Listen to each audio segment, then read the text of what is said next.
We used to do that with firework displays where very, very tight. I would say to the gang, we're not going to pay however much it was to get into the display. Or like £3. For charity. We're going to stay. Sorry, what? We're going to sit on the roof of the car. Hang on. In the neighbouring road. Right. And then you parked illegally. You can still see the fireworks, Dan. You can still see. Wait, do you think you're going to heaven? May I have your attention, please, Deathlings? I'm going to give you one of these. Hello. I'm your host, Captain Mel Gedroich. This is the podcast where your beloved celebrities meticulously plan their final moments. Welcome to...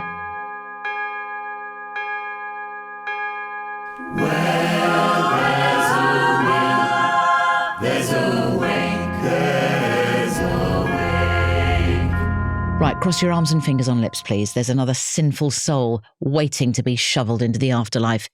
He's a TV presenter, a writer, and alarmingly enthusiastic historian.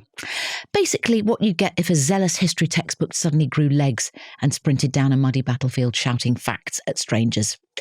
He's fronted major BBC history documentaries, co-founded the hugely popular history platform History Hit, and hosts its flagship podcast, chatting to experts about everything from ancient empires to modern warfare. He's exactly the person you'd want on your pub quiz team and at the dinner table. He talks about history, but now, I'm afraid, he is history. It's the marvellous...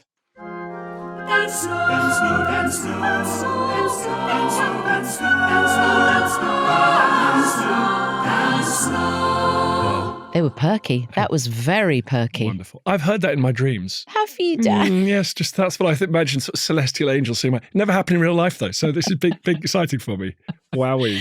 It is. There's something very... It's not morbid, is it? No, it's not morbid. It's uplifting. It's uplifting. I find it intensely flattering to my giant ego, so that's nice. So we're off to a great start.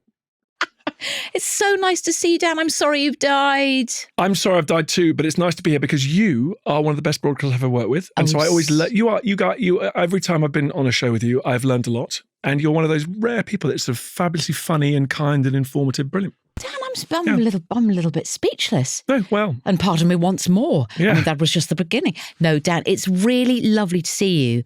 And what's lovely about doing a podcast, as I'm sure you know, we're going to come on to History Hit a little bit later, but it's really nice to actually just sit down with somebody for an hour. Yeah.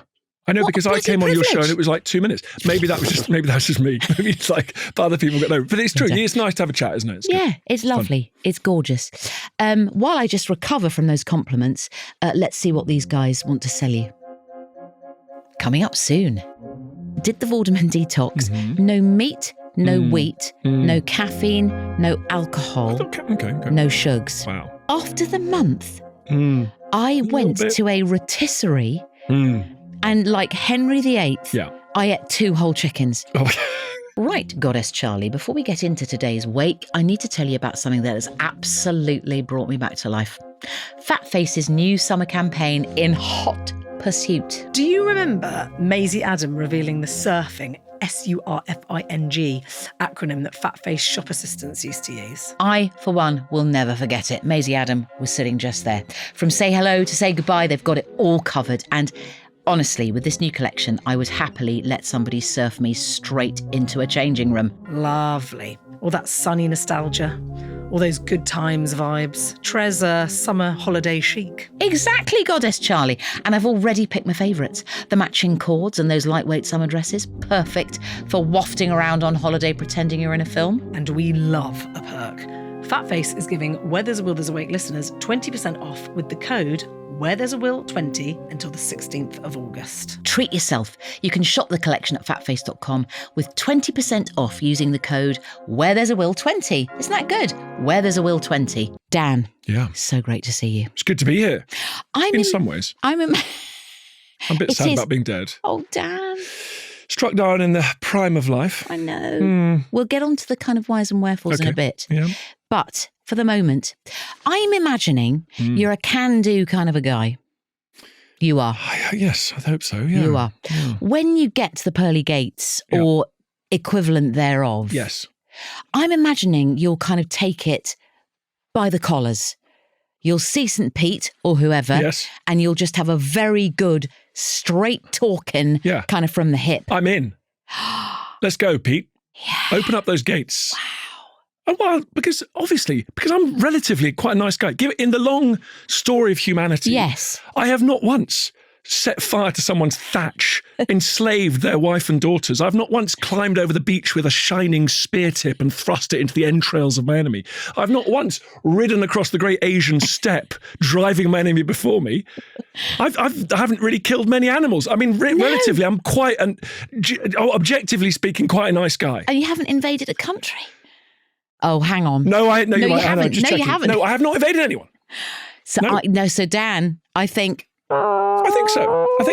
Yes, by the standards of my time, I might be terribly flawed. But I mean, I think we need to accept that we're living in quite a kind of peaceful, benign age, although people are very stressed about what they see on the telly and stuff. But on the whole, I have, as I say, never committed any of those grotesque crimes against humanity. What's the worst thing you've ever done, Dan?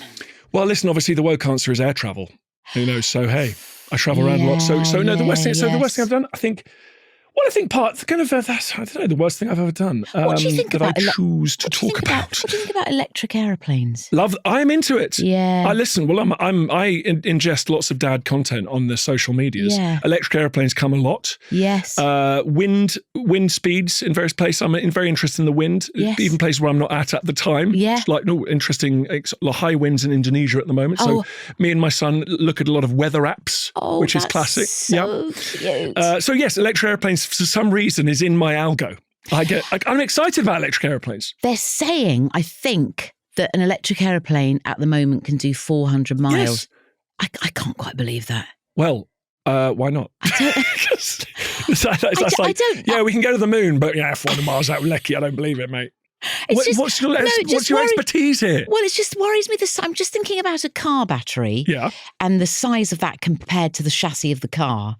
And to get an aeroplane up in the air and fly you 400 miles, wouldn't the battery have to be like the size of a small country? Possibly, but let's get Boeing on the blow. We've got a big problem here. We need answers. Yeah. Airbus, we've just spotted the floor. No, this is my policy plan for a better Britain, is that all the regional airports have got electric airplanes going, flying all over. Look, it's hard. We've now learned it's hard to build extra railways in this country. That's been a bit of a thing. Yeah. So let's go Bodmin to Cardiff to Bangor. Let's fly everywhere on electric planes. Just very low. For sure. Quite low. Loads of little shore hops. Let's get people moving around the country. Let's get this thing going. I like it, Dan. Yes, that's my plan. Would you ever think about going into politics? No. Definitely. No, because I think actually what politics needs less sort of overconfident posh blokes with square jaws who don't really know what they're talking about, but say it with, like I've just done, say it with great emphasis and certainty, right? I think we need area specialists. If I went to politics, really seriously problem, I would just sit there dreaming about like how to invade France and build. I'd be like, I know how to build big buildings to myself. But I'm a problem. No, you're not a problem because I think politicians need to have history. They need to have proper knowledge of what's gone before. Yes, that's true. And you've got that. Would help. I've got that bit, but I've got terrible other load. flaws. I've got other flaws which would disqualify me. Yeah, that's the reality. You're going straight through those gates, man. Because he's humble. Sorry, I'm just talking to the viewers. If you see me do that a little bit, I'm just bringing in the deathlings as well. I'll just bring them. Hi. He's very humble. As well as everything else, he's very humble. Right, good. Now, this, I'm sure, is a specialist subject for all of us.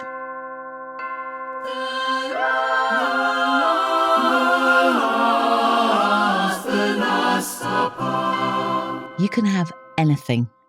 You can literally have whatever you want. What's it going to be? Because I'm a Brit and a patriot, I'm going to have beef Wellington. Oh, nice. Yeah, and then a little sushi starter. Nice. I can't resist. Yeah, I think that's. I think you're the first person we've ever had who's just sat down and said beef Wellington. Really? Yeah.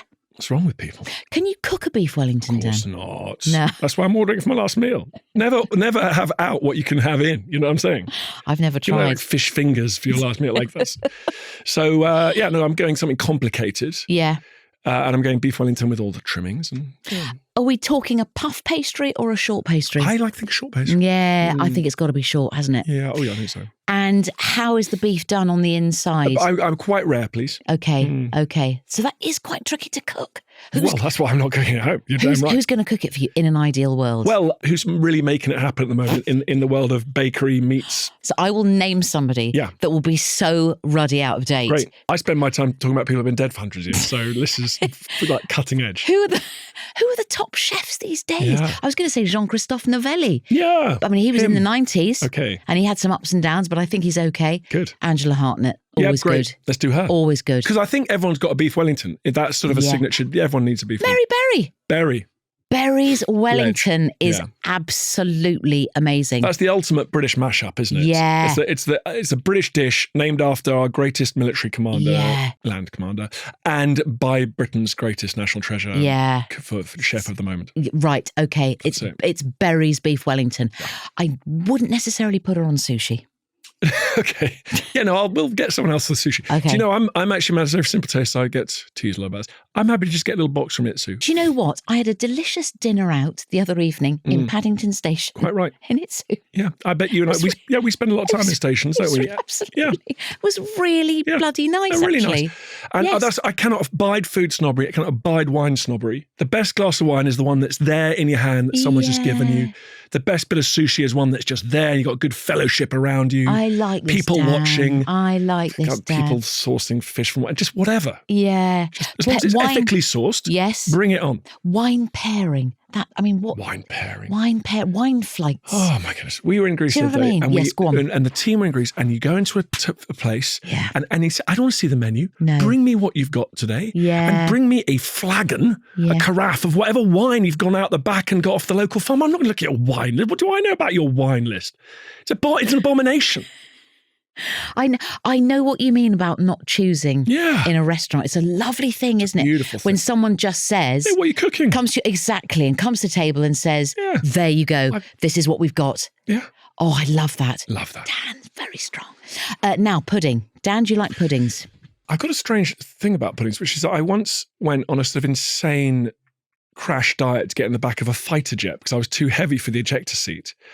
And they told me we were like 36. No, it was probably about 3 days' notice. Someone from the One Show rang me up going, by the way, you have to be 98 kilos. And I was like 104 kilos at the time. So it was that's a few kilos. It was big life ambition to go in the back of a proper supersonic fighter jet. And I was like, I cannot believe you told me. So I didn't eat anything for 4 days. I went mad. I went full Ozempic before it was Ozempic 4 days and lost this weight. And then I developed a kind of obsession with sugar. And so I like puddings now. That has endured.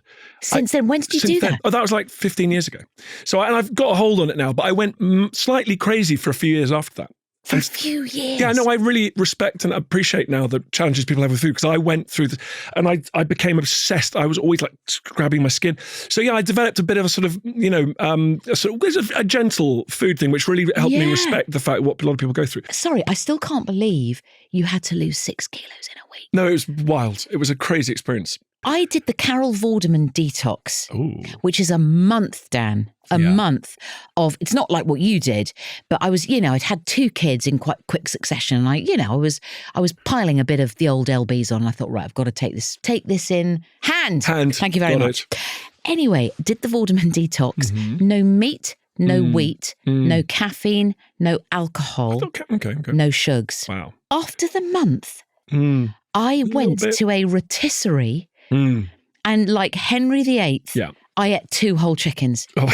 I literally sat down opposite my poor husband, who was literally just like that. I ate 2, and I couldn't speak. I was just going. It was disgusting. And it turns out the best thing for you is just a well-balanced, moderate lifestyle. Moderation. Yeah. Anyway, now, dear Dan, I'm afraid we must move on to this.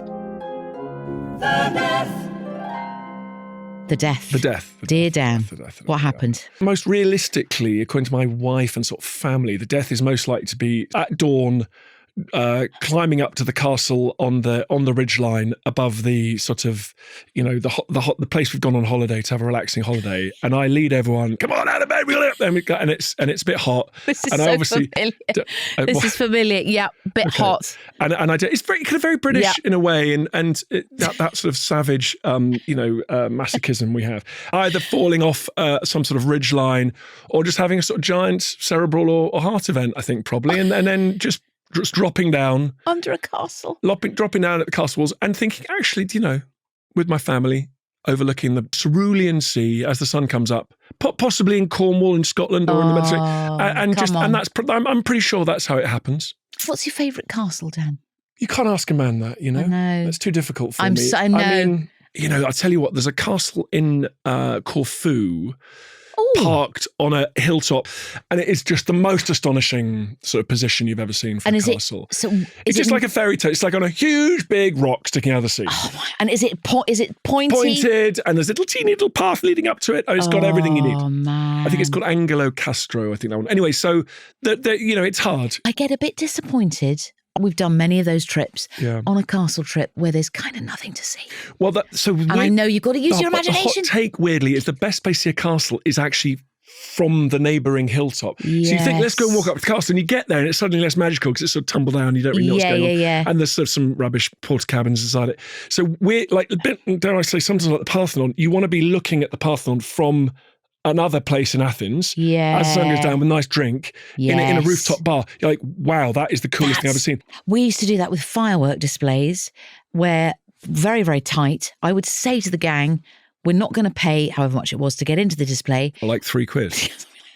For charity. We're going to stay. Sorry, what? We're going to sit on the roof of the car. Hang on. In the neighbouring road. Right. And then parked illegally. You can still see the fireworks, Dan. You can still see. Wait, do you think you're going to heaven? Wait, have you done this to yourself? I won't go to heaven because of my tightness. I am legendarily tight. Well, yes, clearly. You're saving £3 sitting on the roof of a car on a double yellow line. I thought it was... and you've got some trees in the way, and it's like the kid's like, I wish we could see the Catherine wheel. No, it's rubbish, not worth it. Just look at the big rocket's all right. And you sort of hear bits of the music accompaniment sort of coming through the rain and the wind. I've never actually told anyone that. Well, you're the first person. I can see why. Apart from the family. Yeah. But I made it fun. I said, look, come on, guys, we can have some chips. And we'll sit on the roof. Oh, that's so nice. It's a bit rock and roll. Are those were McCain's oven chips, or did you stoop to buying chips out? Always made at home. Okay, always made. So they're a bit cold. At the old tin foil. In a Tupperware. Yeah, that's really soggy. Yeah, Tupperware. Oh, sweating chips. Who had the stupidest death, do you think? Oh my God, I could tell. So there's that wonderful American Civil War general, who I love his name, I can't remember, who said, is this true? He goes, they couldn't hit an elephant at this distance. So he couldn't hit an elephant at this distance, and he got shot as he was saying that. The Stuart family, I always get this one. The Stuart family in Scotland, all of them had the most extraordinary deaths. There's the run of them from like 1 to 5. One of them loved cannon. He's like, let's see how this cannon works. And it blew him up. The cannon blew up as he was fighting. Blah, blah, blah. So there are some incredibly stupid deaths. We think, oh God, Edmund Ironside, I think might have been killed on the toilet. That's the one that Game of Thrones, I think, was inspired by. There are endless stupid deaths. Yes. I feel quite bad. The Grand Dukes of Lithuania, because my dad was half Lithuanian, so I've got Lithuanian sort of heritage. He used to tell us a story. The Grand Dukes of Lithuania, sort of 13th century, 12th, 13th century, when they died, the wives had to go with them. Yes, I know. It's insane. And that presumably has happened a hell of a lot. Oh, yeah, of course. I mean, Qin Shi Huangdi, the first emperor of China, was buried with his concubines, servants in his great, by the way, unexcavated sort of pyramid in China, which is the most amazing known archaeological site on the planet, which has never been excavated. So we know it's in there. We're pretty sure it's in there. This extraordinary tomb of the first emperor, 2,020 years old. Yeah.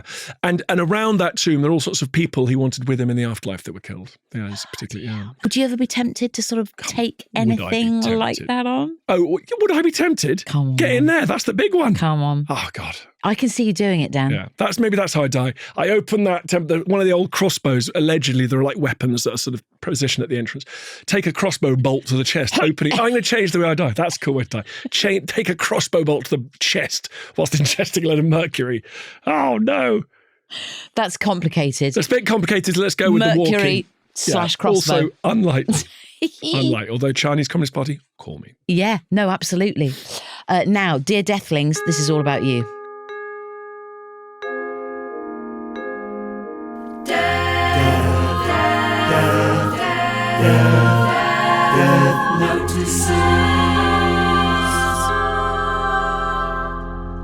Now, Dan, if you look in the bouquet, which is just there, there's probably a little something on a piece of paper. Shall I take it out? Yeah, do take it out. If you wouldn't mind just giving that a shufti and reading out.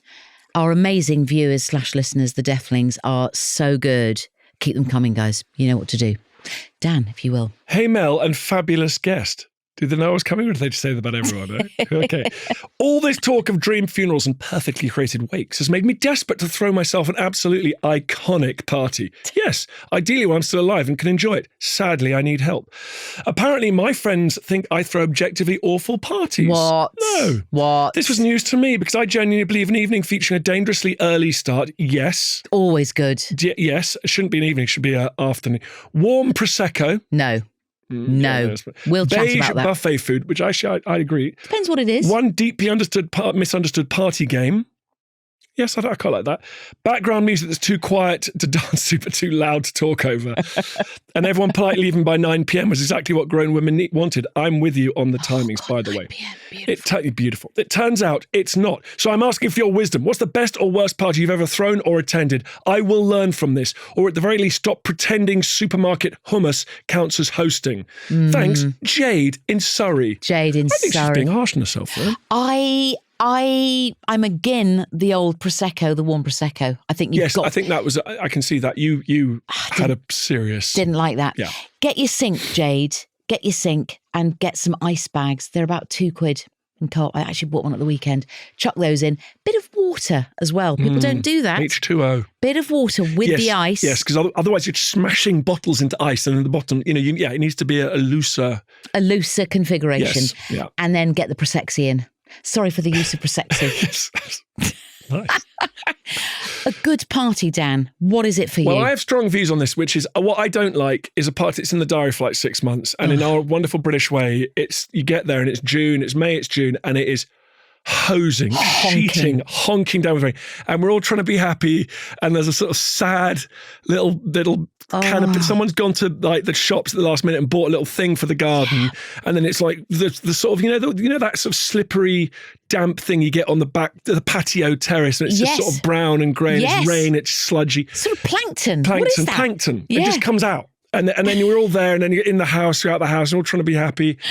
Sack it off. The best party, impromptu, weather forecast, like it. 3 or 4 days out, high pressure system, gentle winds from the east. This one's here to stay. And then call up. If people aren't available, too bad. Doesn't matter. Too bad. It doesn't matter. You've got lots of friends. Invite the ones that can come. But it's like the wine. The best friends are the ones that actually turn up. And then you just have, and then it's outdoors, windows open. We have a Canadian, I'm half Canadian. And in Canada, you get your canoe, upturned canoe, fill it with ice and water. Beers and Prosecco. Prosecco. Oh, Prosecco in the icy canoe. That's everything you need. And then I love that. Barbecue in the canoe. Yes, in the canoe, and then you're just in a British summer's day. That's the party. That's the party. Start as early as you can, finish as you can. Yeah. Because it's lovely to have a good old sleep after a party, isn't it? Oh my God. Nice. Anything, Dan, that finishes at 9 p.m. these days. Oh my God. Heaven. Do you know what I mean? Heaven. It's like a theatre show with no interval. That's just the best. Isn't it? I know. That's a real joy. And there's nothing good can happen to a middle-aged dude after about 10 o'clock at night. Let's drink and be merry, and then let's wrap it. Let's play Mr. Brightside, and let's go to bed. Yeah, that's a party. Come on, Dan. But thank you very much, Jade from Surrey. Listen, that was an absolute masterclass in how to throw a party, Jade. So I hope you've taken notes. Right, listeners, viewers, if you want to get your mail read out on the podcast by one of our fantastic guests, like the amazing Dan Snow, the email address is mel@deathpodcast.co.uk. Coming up soon. This is one of the best funerals I've ever heard about. Ooh. Yeah. Better say that to all the dead people. I suppose, could it be an impromptu funeral? Well, it would have to be reasonably impromptu because people don't know where you're going to die, do they? I mean, there's another thing. And I think it's probably due to the fact that depending on where you live, but, at time of recording, we're here in London in the southeast of England, and it's pretty overpopulated. So when people die, there's often quite a long wait. Oh, right. Yeah. For the funeral. Yeah. Depending on, obviously, Muslims want to bury within 24 hours, similarly the Jewish faith, but often there's a bit of a blooming wait. There is, yeah. How do you feel about that? Let's get this done. Let's get it done, man. Let's just keep it in the family. Let's just dispose the body. I mean, obviously it'd be nice to send it out to sea, Viking style. I mean, I love the sea. I've got salt water in my veins. So that would be great, Dan. I can see that. That'd be lovely. I mean, it'd be nice. My kids would take great pleasure in setting fire to a nice clinker-built wooden boat and just push it out. But then let's get in the garden and I hope it's decent weather. If I was climbing up to the castle, suggest it's a little warm spell. Yes, that's good. Yeah. So let's roughly speaking, funeral same rules as the party. I think Mr. Brightside off to bed. Oh, that's very nice. I mean, in terms of who's going to be there, do you want the great and good to be there? No, I think, no. Fam and pals. Fam. Fam, isn't it? I've got a big family. That's why sometimes I think I'm not the best friend because I've just got such a giant family. I'm one of 6. I've got cousins coming out the wazoo. So I've sort of got quite a lot of people. So good. Got a lot of people to get through. What's the aesthetic of the funeral? Oh, the aesthetic is... Is there a dress code? No, there's not. No. It's shorts and T-shirts and everyone on the beach and everyone was enjoying the send off and getting rid of me. Nice. Any sort of Viking twist to the way people are looking? Do we want a couple of horned helmets? Well, listen, I know you're just doing that to upset me because, as you know, there is no evidence in the archaeological record of horns on helmets, as you well know. It's one of the great myths of history. That and the fact that Napoleon wasn't very short. They're the 2 great myths of history. Stop it. Average size. You're kidding. British propaganda. They kept saying he's very short. It's quite clever. Is that true? Yeah, that's true. He wasn't a tall guy, but he was average for the size, average for the time. Same height as Nelson. Goodness me. Yes, we're by the sea.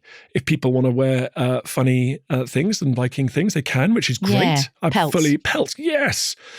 The horns in the helmet, then, is that a Wagnerian thing? Wagnerian thing. And that's set design, costume design, late 19th century. Yeah, totally. I mean, it's a bloody great bit of design. Great bit of design, isn't it? Mm. Plaits, helmet, horns. Bang. That's so good. Yes, that's literally iconic. Yeah. What's the best funeral in history, do you think, that you have come across? Best funeral in history, goodness or read about? Me. Well, the Duke of Wellington funeral was, it was the biggest funeral in British history up to Princess Diana, in that the streets were absolutely packed as this cortege went through. Nelson's funeral, a hero, that he came up, they sailed up the Thames, and then he was covered, his coffin was covered in the flag, the battle standard of HMS Victory, under which he died. And as he was lowered to the ground, the sailors tore up the flags so they could each have a part and keep that memento of that day. Oh my God. Amazing.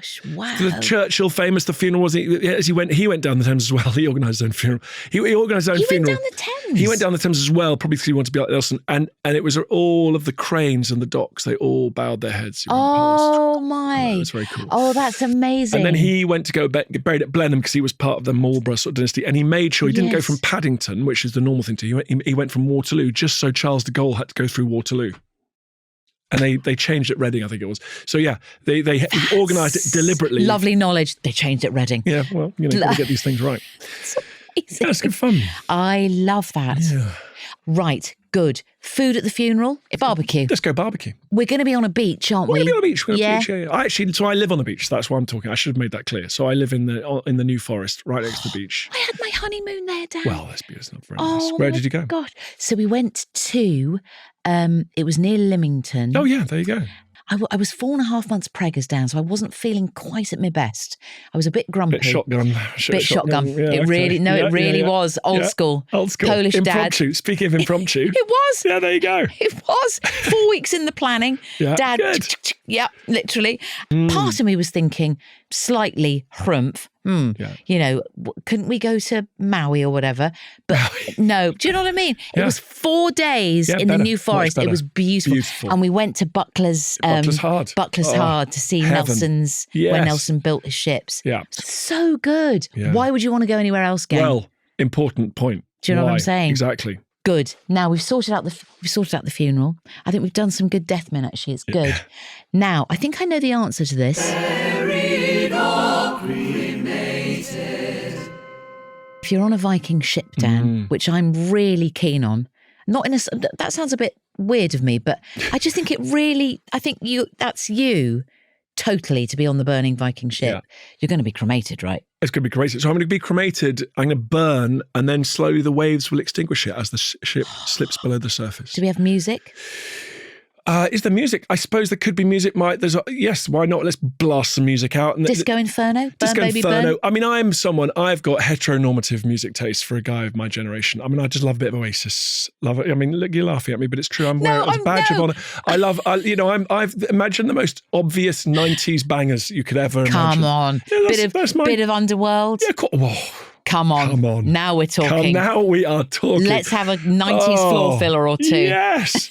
And that's when I was, it's like it's Proustian. I love that. So I would love, but if I wanted to sort of connect with my wonderful dad, he loved Sibelius. We used to listen to that on the boat. We've got a bit of classical music, Finlandia booming out. This is it's romantic stuff. Yeah. So some of that.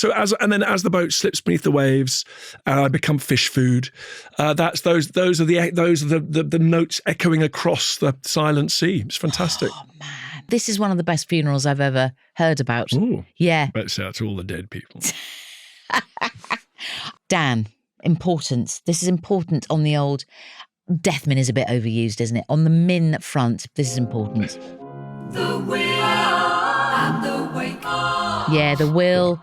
What have we got? Who's it going to? I don't own... very many things. Yeah. I'm not a things Samesies. person. Yeah. So I've got lots of books, and I've got I've got a boat, like a dinghy or two. I love a bit of dinghy sailing. So I've got like a little rib. The books and the ribs I think would go to my kids, because the two most important things in my life are loving books and learning and thinking and novels and all that. I'd want them to have it. Yeah. And boats as well. Yeah. They can fight over the little rubber ducky boat. I would love to say I'm going to give my special sword that I found in an archaeological dig to someone. But I don't accept any of that. I always make sure that sort of stays where it is and goes to a museum or collection. Yeah. Alas, but I think I feel quite clean. I feel quite, I don't have many encumbrances. Yeah. Purge, Carl. Yeah. Even sometimes books, Dan. The old dog-eared Jilly Coopers probably go, couldn't they, realistically? Yeah. But yes, I do occasionally have to get rid of it. It's a bit sad I have to get rid of it. Do you find that hard?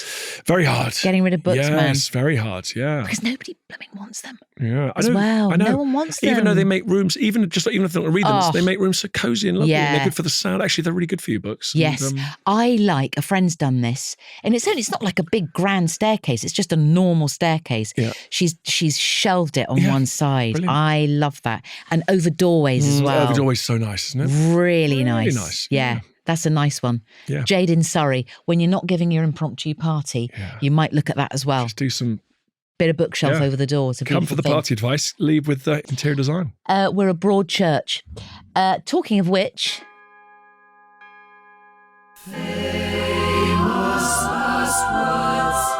Up the hill, the sun's shining, towards the castle. Yeah. Did you leave your family with something pithy? Either, we're almost there, come on, just around the corner, which is classic. It's classic dad sort of shout. But that's rather lovely, we're almost there. We're almost there, yeah. Oh, Dan, I think that's really philosophical. Thank you for, that's very kind of you to say so, I hadn't thought of that. But yes, you're right, maybe it is, we're almost there. I think that's the essence of life. It is. We're almost there. Yeah, keep going. Keep going. We're almost there. It's not as far as you think, come on, keep going. Yeah, I think that's absolutely wonderful. You'll be all right. I think that's lovely. You're feeling tired, but you're not tired. You'll be all right. How young were your kids when you made them walk quite long distances? Well, very young, I think. Yeah. Just like poor little things. Yeah. It's character building, It's character building. And also, and everyone says to me, I can't get my kid to go to the museum. I said, well, my kids don't want to go to the museum. They want to eat Haribos and watch telly. Of course they don't. The whole point of parenting is you have to do a lot of stuff you don't want to do. I don't want to get up in the middle of the night changing nappy. In fact, I don't particularly want to walk up to this castle, but you need something to do, keep you off your screen, so walking up to the castle. Do your kids listen to your podcast? No, my kids don't interact with my content really. I don't know. It's just not our family culture. I think that's healthy. I think so. My kids are actually just totally uninterested. Yeah, uninterested. In the As they loveliest should possible be. way. Because they've got their own things going on. Follow your listen to this Sometimes pod. You're talking to some old weirdo on the podcast. Who cares, right? They're too busy doing their thing. Old weirdo. I agree. So your kids aren't listening to the podcast, but lots and lots of people are. Hey, of course. History hit. Massive. History hit. Wowie. It's so clever. Well, it's thank you. It's such a great idea, and you love doing it. We used to go to commissioning editors. We used to crawl upstairs in the BBC or somewhere. Hello. Grateful. Mel, absolute global rock star of a person, and yet you had to go and sort of beg for your next, show. Monstrous. So now we're all doing, and it's YouTube, it's subscription video, all the things, audio, and you go, oh, we're going to go to Greece and make a program on the Odyssey, So great. and it's going to be on Instagram and YouTube and audio and you just go and do it with a great team that you built up. And how big is your team? We got 50 people sitting in a cool office in Shoreditch. Yeah, they're all there. All these Dan, people it's having good massive. times. They're all on their laptops. Isn't that great, though? Doing work like that. And we go off on China, and we went to Poland last week. So it's great. And we make all this content. We put it on all these platforms. I'm dreamy. I can't tell you how lucky I am. 50 people. Yeah, amazing. Your Christmas parties must be fun. Well. Impromptu. Well, the Christmas impromptu. parties, but actually the summer parties. Ah. We've got a bit of a thing. If I say this, it's going to come to it. But we come down to my house, and we're on the beach, and 4 years in a row, it's been insane British weather, like heat wave crazy. Right, let's not blooming. I know. When is it? When's the party? In July this year, Friday. Okay. I think it's 3rd Friday in July. And so I'm very worried because it can't go on. And I put those kids, and it finishes at 6. You bet it finishes at 6 p.m. Those kids are on a bus back to London. Great. We're like, oh, what a shame you have to go. Bye. and that bus is like Mad Max. The stories that come out of that bus are appalling. I bet. Appalling. Like, honestly, shocking. But that's not my problem. And me and my wife do a little clear up, and then we sit there, have a little final glass of rosé about 7:30 and think, I might turn in because I've been drinking since 11 in the morning. It's heaven. And I love them all. And we've all stayed together for ages. And we produce these podcasts, Dan Snow's History, the one that I do, but there's also, anyway, we're part of a team full time, and we support each other. I'm so proud of it. Dan, it's really cool. I'm so happy for you, though. Thank you. Of anyone I know, literally in the business of show, this is that you deserve all the good things. That's so kind. Thank you. It's the truth. It's the ruddy truth. Beautiful, uplifting. It can be done. Coming up soon. It was a bit like going to the Bob Dylan gig. I was like, okay. But actually, when I went to the Bob Dylan gig, it was one of the best gigs I've ever been to. And when you went to HMS Victory, I was blown away. Blown away. Now, Dan, I'm imagining on the old, maybe not on the shores as the Viking ship sort of hoves out of view with all its flames. I think probably it would be at the funeral, but it's lovely to have somebody having a little chat about you, isn't it? I'm one of those strange people. I've met other people like this. I love being the centre of attention, but I don't like it to be formal. Like, I like going to someone else's party and being sort of fabulous, but I hate my own parties. And I have heard, I think there's a sort of particular term of like psychotic narcissism or something that I'm probably have, but like, so I never have my own birthday parties and never have I don't like my own thing. So I am a bit uncomfortable by this bit. Okay. But at the same time, it's nice. I'll be dead. So why not someone say some things? Yeah, when you're not there. I'm fine. Let them absolutely have it, blow the smoke. Blow the smoke. Listen, we've got somebody blowing some smoke, and here it is. Dearly beloved, we are gathered here to eulogize my good friend and gainful employer, Mr. Dan Snow. Oh! He was a man who was neither short on stature nor on chat. And as a result, he took up most of the space in any room he was in, both physically and metaphorically. But ultimately, friends, we can be happy that he died as he lived on a boat somewhere talking about how something was a fantastic piece of kit. And he went all over the world to let other people know where fantastic pieces of kit may be found. He's left us all a legacy that we can't help but fill, because ultimately he's got a good 7 inches on me. So that was the wonderful Eleanor Yarniger, who is a historian and very funny podcast host, part of our team. And also I like the idea that she just thinks I just go around the world talking about like battleships and 15-inch guns and Sherman tanks. She's a medievalist, so of course she lives on a different plane, you know. Oh my gosh. Which century is she in? Oh, I mean, she's just deeply in the 14th century. Is she? What she doesn't know about the 14th century doesn't need knowing. Wow, that is so cool. Great eulogy. Great eulogy. best piece of kit you've ever come across? I know that's a hard question. Well, the best bit I've ever come across is you couldn't look beyond Nelson's flagship, HMS Victory, which you go and see in Portsmouth. I went to see it. Of course you did. I mean, it's the best thing in the world. Unbelievable. I don't know why everyone it's the best thing I've ever seen. And I'm not going to lie to you, Dan. I did want to go and see it. I know this is why. You see this? I did. I've heard this before. I did. Yeah. But my husband was like, "Oh my God, we've got to go. This is going to be amazing." And I was slightly like, it was a bit like going to the Bob Dylan gig. I was like, okay. But actually, when I went to the Bob Dylan gig, it was one of the best gigs I've ever been to. And when you went to HMS Victory, I was blown away. Blown away. It was extraordinary. So it's a 100-gun battleship from 200 years ago, laid down 250 years ago. The most complicated object on planet Earth at the time. Extraordinary. Unbelievable. Now we have one more thing to do, Dan. Okay. In keeping with the slight tightness of the host. Yeah. It didn't cost that much. Well, but oh my! Whoa! Look at this little badger. Now, look at this. In a weird way, Dan. Yeah. You're not allowed to look. Okay. But we are. That's the joy of this. I'd like to say thank you so much for coming on Where There's a Will There's a Wake. It's just been lovely. It's been so nice. It's been so nice to work with you again. Thank you very much for having me. Oh, Dan, you're so welcome. I'm going to ask you to spin the old wheel, which will determine where you're going to end up for all eternity. Ooh. Didn't see that coming. No. This way, are you happy with a clockwise spin? Any way you ruddy want. Oh, gosh. Searching for the little bit. That was a slow spin, but that's fine. No, it's good. Keep it there. Here we go. Spin for your sins. Thank you so much for watching / listening to this podcast. There are loads and loads more in the archive. The Rev Richard Coles, to name but one, just plucked him out. Vicky Pepperdine, Bridget Christie, all the greats. You know where to find them. And listen, this is really exciting, Dan, because this does not happen very often at all. Ooh. In fact, in my tenure here, I think it's only actually happened once before. You're in purgatory, Dan. Ooh. How do we feel? I feel reasonably relaxed about being in purgatory, yes, because I'm not deep down, not sure it exists. So I'll take my chances. Okay. Is there a Viking form of purgatory? No, the Vikings had a tough one, which is the men to go to the feasting hall. As long as you die with fighting on the battlefield, the Valkyries can't get you. Yeah, the women just seem to sort of just get. So I mean, it's not a super attractive afterlife for the Vikings, really. Yeah. Okay. But I like to think I would be deep down. I'd like to be feasting in Valhalla with heroes from the past. But the thing is about purgatory, I always think, is that it will happen. You've just got to wait for it. Yeah, you have to be tortured a bit, don't you? It's not super fun. Are you tortured in purgatory? I thought it was just like reading and waiting. Okay, well, I can read and wait. Which to me sounds absolutely blissful. Yep. So there we go. Bit of purgatory, Dan, and then you'll be feasting in Valhalla. Great. All is good with the world. Join us again next time. I can actually hear Dan Snow's stomach rumbling from here. So it is time to literally wrap things up, and the feasting will happen. I promise you. See you next time. And just like that, another life well and truly over.